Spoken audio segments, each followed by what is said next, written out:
Әр адамның үйреншікті қан қысымы әртүрлі. Біреулер төмен қан қысымымен жүрсе, енді бірнікі жоғары болады. Ал егер қандай да бір жағдай себеп болса, қан қысымы көтеріледі не түсіп кетеді. Оны қалай білеміз, қалай белгі береді? Осы жөнінде толық мәліметтерді ұсынатын боламын. Видеоны міндетті түрде соңына дейін қараңыздар. Және қан қысымы көтерілген жағдайда қандай емдерді қолдануға болатынын да айтатын боламын. Достар, осы айда 10 000 оқырман санын толтыруға ат салысып жіберсеңіздер, сіздердің әрбір қолдауларыңыз мені шаттандырады. Айталық, 60 жастан асқан адамның сынап бағанасы бойынша қан қысымының көрсеткіші 150-90 болса, бұл қалыпты. Ал 40-60 жастағы кісілердікі 140-90-ды көрсетуі әбден мүмкін. Бұл да шошитындай көрсеткіш емес.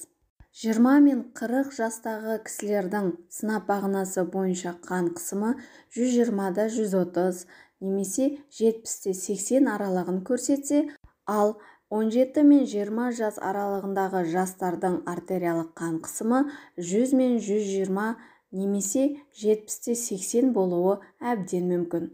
Бұл көрсеткіштер адам саулығының жағдайын айтпайды, десе де осы қалыптың өзгермегенін бақылап тұру керек. Қан қысымының өзгеруі қандай дерттен дерек береді? Қан қысымы әп-сәтте-ақ көтеріліп, немесе түсіп, мазаңызды алуы мүмкін. Қан қысымының өзгеруі қандай да бір аурудан дерек береді. Мысалға, қан қысымы төменгі қалыпта жүргендіктен көтеріліп кетсе, онда бүйрегі мен қалқанша безі ауырып тұр деген сөз. Одан бөлек туберкулез, атеросклероз, қан аздық ауруынан сақтанғаныңыз жөн. Ал егер қан қысымы төмендеп кетсе, жүрек қан-тамыр ауруларының белгісі болып табылады. Жалпы қан қысымының өзгеруі бірден білінбейді, бірақ белгі береді. Қан қысымы көтерілгенде жүрек қағысы өзгереді. Басыңыз солқылдап немесе қысылып ауырады. Жүректің айналасы ауырады, ұйқысыздық мазалайды. Күйгелектікке салынып, тез ашуланасыз. Қан қысымының көтерілуіне негізгі себептер ол тұқым қуалаушылық, шылым шегу, психикалық және физикалық ауыртпалық, артық салмақ, ішімдік ішу, тұзды мөлшерден көп қолдану, демалыссыз жұмыс істеу себеп болады. Емделу жолдары қандай? Қан қысымының көтерілуі өте қауіпті. Салдарынан бүйрек жетімсіздігі, инсульт пен инфаркт дертіне шалдығасыз.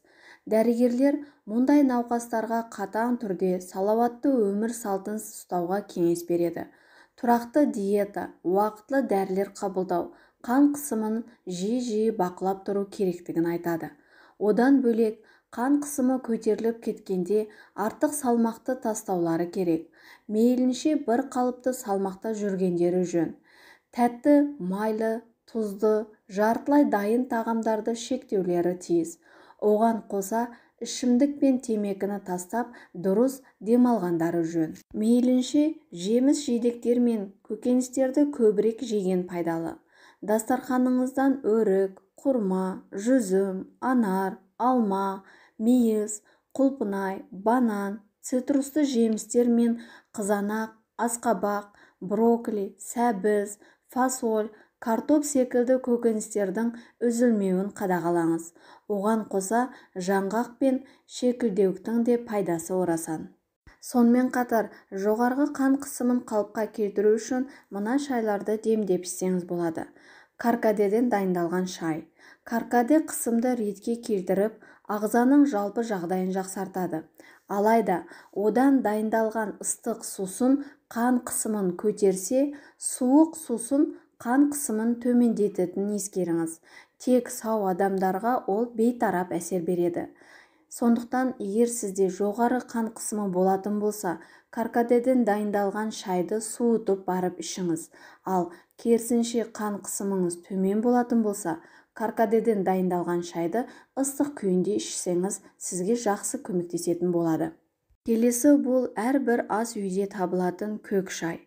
Түрлі минералдар мен дәрумендерге бай көк шайды қан қысымын қалпына келтіру үшін ішу керек. Көк шай тамырдың серпімділігін арттырады, қандағы холестерин деңгейін төмендетеді.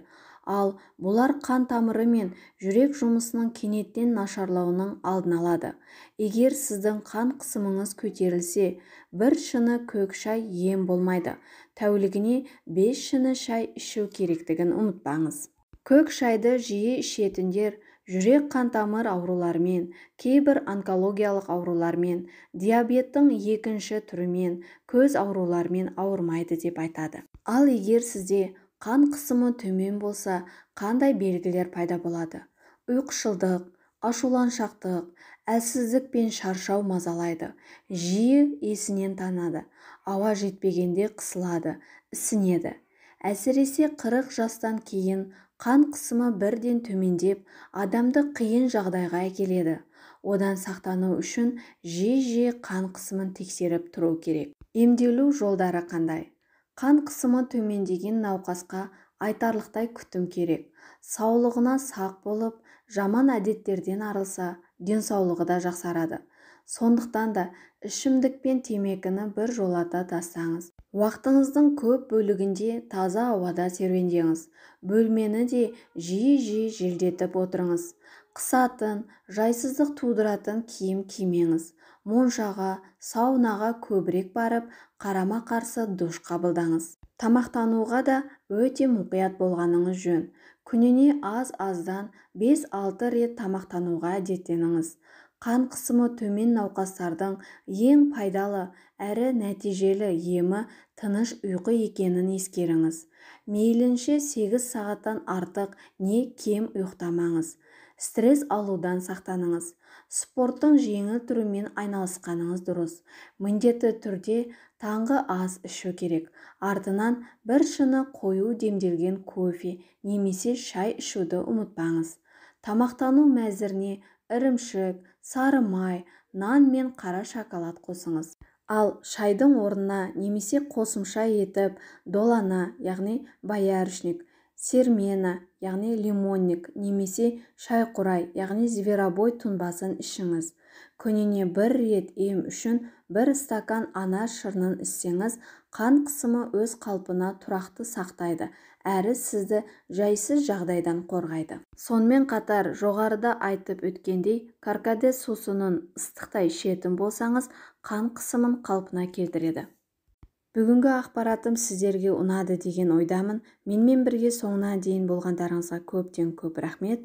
Келесі кездескенше сауда сәлемет болыңыздар. Ал келесі тақырыптың қандай болғанын қалайсыздар, комментарияға жазып кетсеңіздер болады.